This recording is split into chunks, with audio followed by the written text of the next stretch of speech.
ومن يضلل الله فلا هادي له وأشهد أن لا إله إلا الله وحده لا شريك له وأشهد أن سيدنا ونبينا ومولانا محمدا عبده ورسوله فأعوذ بالله من الشيطان الرجيم بسم الله الرحمن الرحيم وقرن في بيوتكن ولا تبرجن تبرج الجاهلية الأولى آمنت بالله صدق الله العظيم وصدق رسوله النبي الكريم والحمد لله رب العالمين. میرے محترم ساتھیوں اور دوستوں، اللہ تبارک و تعالیٰ کا کتنا لاکھ لاکھ شکر و لاکھ لاکھ احسان ہے کہ جس اللہ تبارک و تعالیٰ نے ہمیں ان دینی مجالس میں بیٹھنے کی توفیق عطا فرمائی. اللہ تبارک و تعالیٰ نے ہمیں اس دینی ادارے میں رکھا ہے. ہمارے جیسے تو بہت سارے کے گھروں میں، لیکن اللہ تبارک و تعالیٰ نے ہمیں چنا ہے اس دین کے خاطر، ہمیں اس ادارے میں لایا ہے. ہمیں کتنا اس اللہ تبارک و تعالیٰ کا شکر ادا کرنا چاہیے.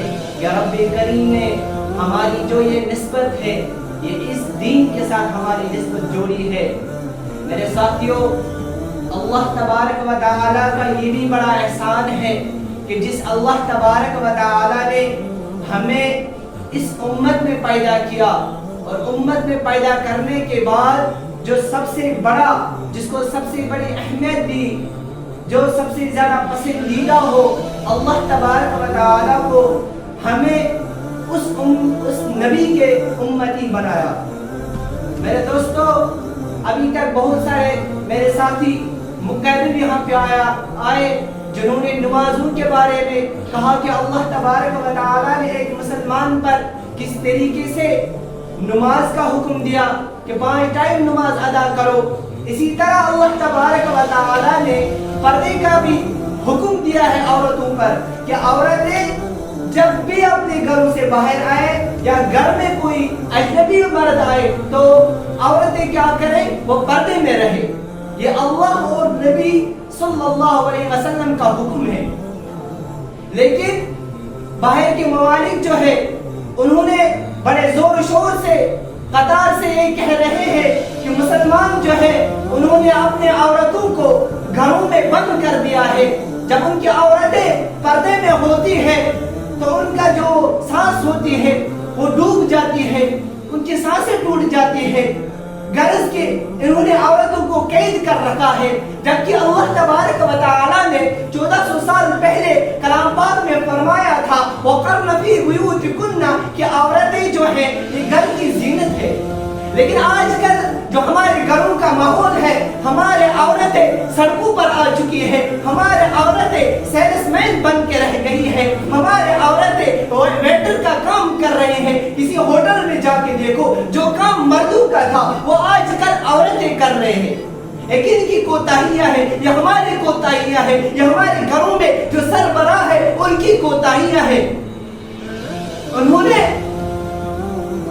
جو ان کا جو روک ٹوک تھا اپنے گھروں میں، اس کو انہوں نے چھوڑ دیا. جب کسی کو کہتے ہیں کہ آپ کے بچے، آپ کی بچیاں یہ کام کر رہی ہے، یہ اس کے لیے بہتر نہیں ہے، تو کہتے ہیں ابھی تو یہ چھوٹی ہے، کرنے دو. غرض کہ ہمارے بچے جو آج کل منشیات میں ڈوب چکے ہیں، جو آج کل غلط کاموں کی طرف لگ چکے ہیں، یہ کن کی غلطی ہے؟ یہ تو ہمارے والدین کی غلطی ہے، یہ تو ہمارے سربراہوں کی غلطی ہے. یہ جو لوگ آج کل بہت بڑی بڑی غلطیاں کر رہے ہیں، بنا پردے کے نکل رہی ہے، جیسے کہ اللہ کو بلا چکے ہیں، اور تو اللہ تبارک و تعالیٰ کو بس مسجد میں بند کر کے رکھ دیا ہے. بس یہ سوچ رہے ہیں جیسے کہ ہمیں اللہ کے سامنے جانا ہی نہیں ہے. یہاں تو اللہ تبارک و تعالیٰ نے حضور صلی اللہ علیہ وسلم کو متوجہ کر کے کہہ دیا وَمَا جَعَلْنَا لِبَشَرٍ مِّن قَبْلِكَ الْخُلْدَ، اے محبوب ہم نے آپ سے پہلے بھی کسی کو یہاں ہمیشہ رہنا نہیں دکھائے. اللہ تبارک و تعالیٰ نے یہ حیات کیوں دی؟ دنیا میں ہمیں کیوں بھیجا؟ اللہ تبارک و تعالیٰ نے کلام پاک میں فرمایا الذی خلق الموت والحیات لیبلوکم ایکم احسن عملا. وہ ذات جس نے موت اور حیات کو پیدا کیا، کس لیے پیدا کیا؟ یہ آزمانے کے لیے پیدا کیا کہ تم کیسے عمل کرو گے. عمل تو ہمارے آج ٹھیک نہیں ہے. عمل تو یہی ہے کہ ہماری عورتیں, ہماری مائیں بہنیں ویٹر بن کے کام کر رہی ہے. نہ جانے کتنے مردوں کی آنکھوں کی وہ وحشت, زناکاری میں ان کی آنکھیں مبتلا ہو جاتی ہے.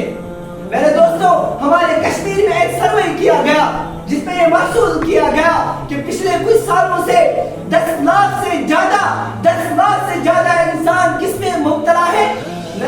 منشیات میں مبتلا ہے. اور ان 10 لاکھ میں 1 لاکھ صرف عورتیں ہیں. اور اسی سال میں ہر 12 منٹ کے بعد ایک مریض ہسپٹل آتا ہے. کون ہے 1 لاکھ عورتیں؟ کون ہے یہ 10 لاکھ لوگ؟ یہ تو ہماری مائیں ہیں, یہ تو ہماری بہنیں ہیں, یہ تو ہمارے بھائی ہیں.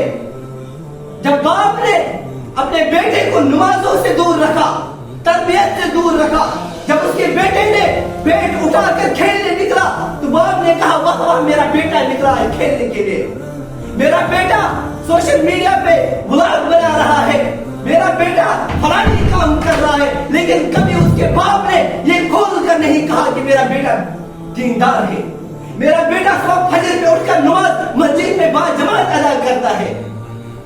سکول کا ٹائم ہوتا ہے تو باپ بیٹے کے کمرے میں جا کر اس کو کہتا ہے تیرا سکول کا ٹائم چلا جا رہا ہے. لیکن اس وقت کو یہ احساس نہیں ہے کہ نماز کے لیے اس کو اٹھاؤ, مکاتب میں اس کو بھیجوں, قرآن پڑھنے کے لیے اس کو بھیجوں, نبی کی سیرت پڑھنے کے لیے اس کو بھیجوں.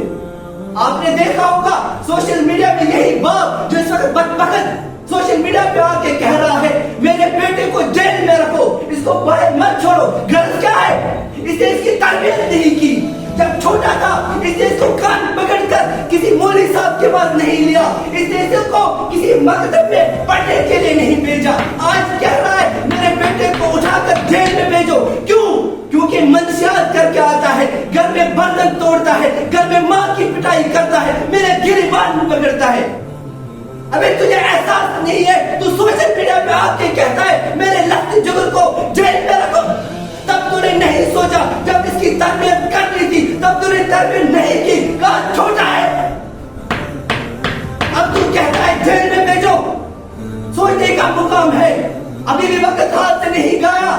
اللہ تبارک و تعالیٰ ابھی بھی مہلت دے رہے. یاد کرو جب اپنی کریم جلال میں آئیں گے تو کسی کو نہیں چھوڑیں گے. ابھی بھی موقع ہے. میں ان سربراہوں کو جو گھروں کے بڑے ہیں ان سے ہاتھ جوڑ کر التجا کر رہا ہوں کہ اپنے گھر کا ماحول درست کرو, اپنی بیٹیوں کو ننگا گھر سے باہر جانے مت دو. اگر تمہاری بیٹی سکول جا رہی ہے وہاں سے آ کر دیکھو اس کو, کیا وہ سکول ہی گئی تھی یا کہیں اور گئی تھی. وہ ٹیوشن پڑھنے جا رہی ہے, کبھی اس کے ساتھ بھی جایا کرو, اس کی حاضری وہاں چیک کیا کرو. باپ دیکھ رہا, شرم نہیں آ رہی اس کو, بیٹی بے پردہ نکل رہی ہے, باپ خوشی کر رہا ہے. دوستو اللہ تبارک و تعالیٰ سے دعا کرو کہ رب کریم ابھی بھی مہلت دے رہا ہے. رب کریم ہمیں ان منشیات سے بچائے, ہمارے بھائیوں کو حفاظت فرمائے, ہماری بیٹیوں کی حفاظت فرمائے, ہماری ماؤں کی حفاظت فرمائے. آمین. وآخر دعوانا الحمدللہ.